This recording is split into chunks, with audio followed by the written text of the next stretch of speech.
Mercy Chinwo. Now, I see this video I'm about to make. A lot of Nigerians will not like it because it has to do with one of their favorite gospel artists.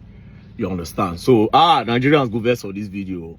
But the ones that are very critical in thinking, they will see what I am seeing. And if you go back to watch the video, you will see everything I'm about to show you now.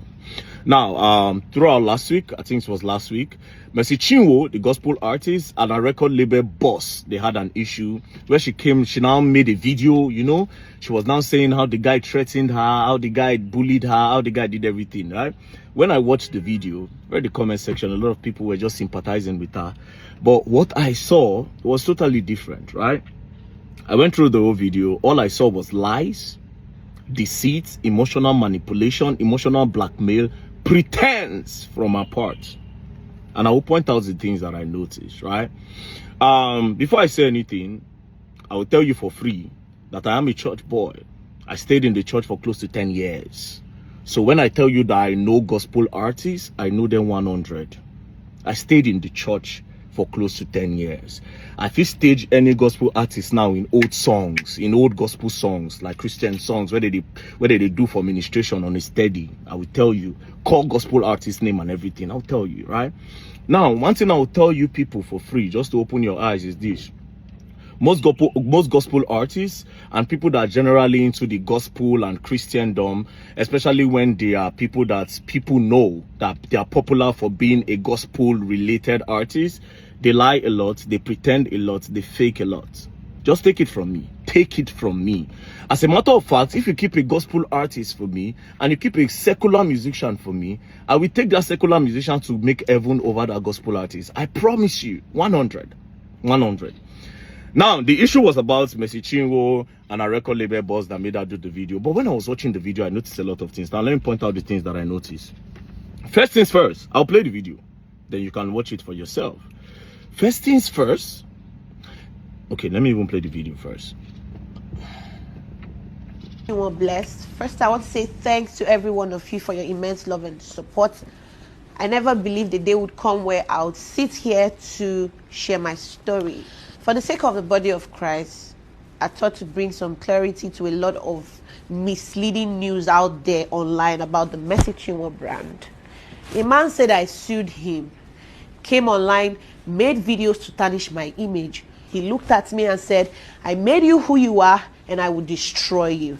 I became scared of my life. It got to a point where I had to move from Lagos to Port Harcourt because this man made the environment toxic for me. I've endured bully. I've endured threats. Whatever he's doing on social media now is nothing compared to what I went through. This is not to paint him bad. He took me to court, came online to tell the public that I took him to court.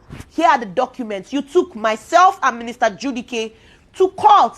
And you're here playing the victim game. You bullied me, you threatened my life, you said you made me who I am and that you would destroy me. When you were the same person, how many lawyers have you changed now? Because you said you're going to deal with me, you have connections, you have money.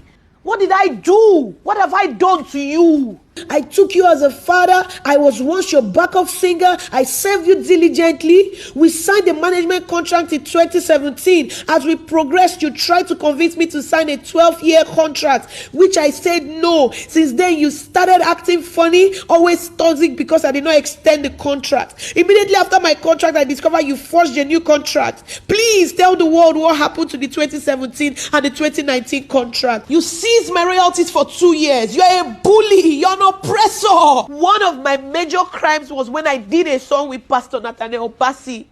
Because this man hates Pastor Nathaniel Bassey, you went as far as sponsoring fake news about an innocent child, my son, and you said my son was not my son. And you paid bloggers because you hate Pastor Jerry Eze. You won't want me to go for his events.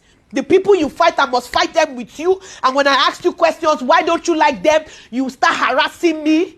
Because he had threatened me countlessly. You said you made me who I am and you have the power to destroy me. You are not God and you cannot destroy me. You have bloggers. I have God. The worst you can do is what you are doing.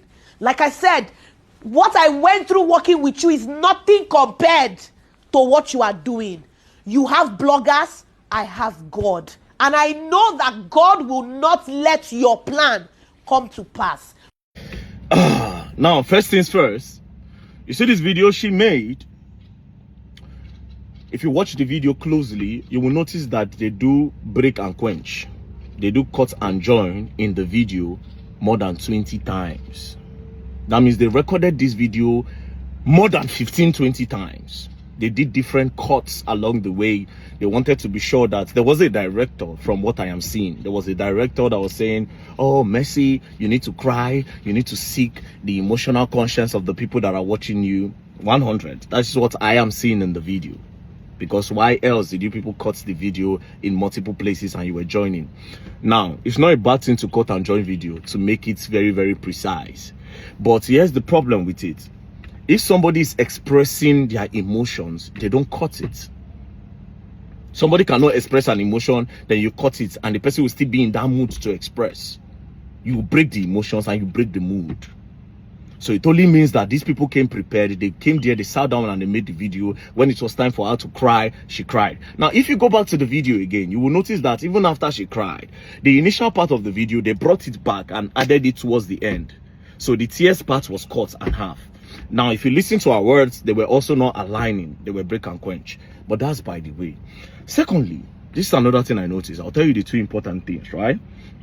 Now, she said that former record label boss took her to court first. Then she presented one paper.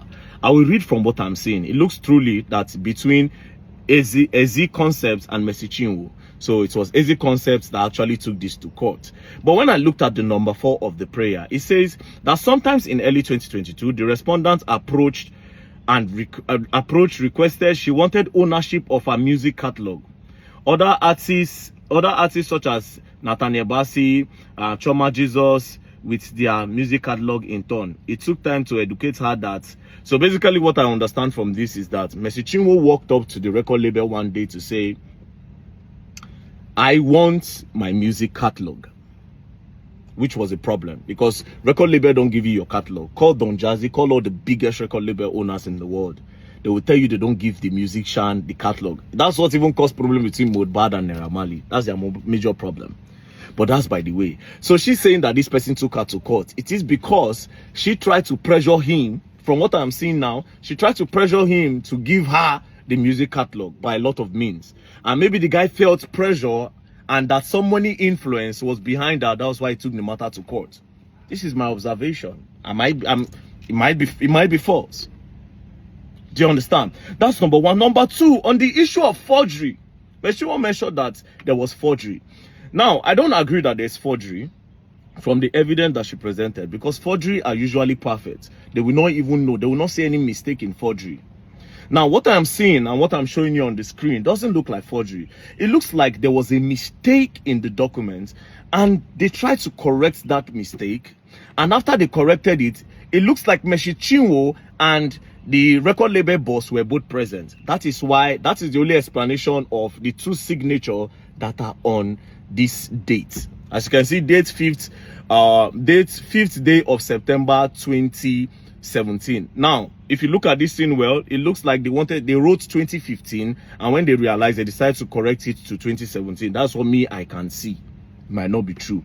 Now, if there was one signature, it would make sense. But the fact that there are 2 signatures, it looks like what goes on in the bank. You know that when you go to the bank and you want to fill teller, you want to fill teller for bank, and you make mistake, they will tell you to sign on it. This is what I feel happened there. So this does not look like forgery.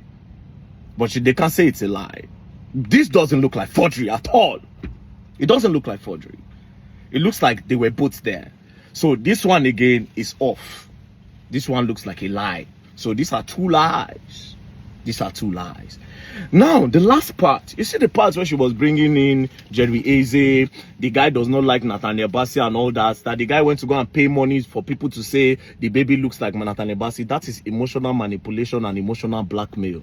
Because when that thing was trending then, when people were saying that the child looks like Nathaniel Bassey, I can remember that you people arrested someone. The person confessed that it was this guy that told him to do that. And during the time that the thing was happening, why didn't you come out to mention that, point out to see it was this guy? Why is it now full time? And do you have proof that it was this guy that actually paid bloggers to post that your child look like Nathaniel Bassey. That's another thing. Now, where I fear Mercy Chinwo, where I take fear I want to come out. Now, when she bring Jerry Eze into it, what was Jerry Eze doing there? One thing. Jerry Eze has a large crowd of Gen Zs and a lot of new generation people watching him, and they love him. So by bringing in Jerry Eze and saying that, oh, it does not like Jerry Eze, obviously there's no witness for that. So she's trying to sound that, oh, me and this guy, we are always together when this guy say he does not like Jerry Eze. So this one no need witness. So she's confirming it that this guy does not like Jerry Eze, so that other people that like Jerry Eze would not like the guy. I mean, her people can come and say, Very Dark Man is not, what Very Dark Man is saying is nonsense. Then we can now go and give it to people that will analyze the whole full video. They'll bring tactical team, bring computer, make they see how many times that video was cut and joined. That was the red flag of everything. Secondly, this part of forgery, this doesn't look like forgery. It doesn't look like forgery.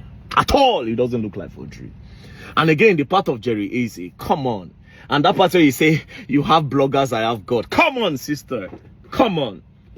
Come on, man. I ain't gonna buy this thing. This thing is emotional manipulation, baby. It's emotional manipulation. That's all I can see. Now, I didn't want to investigate this matter, but if I say I go put my mouth for this matter, I go find what I need to find.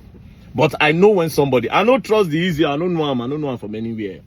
All this analysis I'm doing is based off on the video that Mercy Chinwo posted, and that video was too perfect for me that made me see faults in it. I'm sorry, a lot of you will not be happy about this video, but it is what it is.